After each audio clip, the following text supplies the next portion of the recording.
Welcome to Uma's kitchen.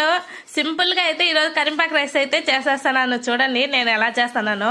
ఎక్కువ ingredients ఏం అవసరం లేదు, చాలా సింపుల్ గా చేసుకోవచ్చు. నేనైతే స్టవ్ మీద కళాయి పెట్టేసి కరింపాకు అయితే వేసి బాగా వేయించేసుకున్నాను. తర్వాత కరింపాకు వేగిన తర్వాత ఒట్టిమిరకాయలు జీలకర్ర వేసి బాగా వేయించుకోవాలి. దీంట్లో అయితే మీ ఇష్టము, శనగకాయ పప్పులు కానీ జీడిపప్పు అలాంటివి వేసుకోవచ్చు, ఇంకా టేస్ట్ అయితే బాగుంటుంది. కానీ మా పిల్లలకి అవి వద్దనే లోపల నేను వేయలేదు. మిక్సీ అయితే బాగా మెత్తగా ఆడిచ్చేసుకోవాలి. ఇంకా స్టవ్ మీద తిరగబాతకైతే కొంచెం ఆయిల్ వేసి శనగకాయ పప్పులు ఆవాలు వేసి బాగా ఏగనేయాలి. అవి వేగిన తర్వాత కొంచెం కరివేపాకు ఒట్టిమిరకాయ వేసుకున్నాను. నేనైతే తెల్లగడ్డ అయితే మిక్సీలోనే ఆడించుకోవచ్చు, లేదు నేనైతే మిక్సీలో ఆడికన్నా తిరగబాతలు అయితే వేసినాను. ఇంకా పసుపు వేసి బాగా ఏం చేసుకోవాలి.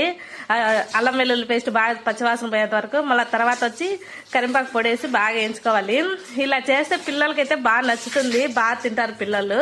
అందుకని నేనైతే ఇలానే చేస్తాను. కరింపాకు రైస్ ఎక్కువ అంతా కూరలో వేసి తీసేస్తారు కదా పిల్లలు, అందుకనేసి. చూడండి నా కరింపాకు రైస్ అయితే రెడీ అయిపోయింది. ఈరోజు మా పిల్లల క్యారీకి అయితే కరింపాకు రైస్. నా వీడియోస్ నచ్చితే లైక్ చేయండి.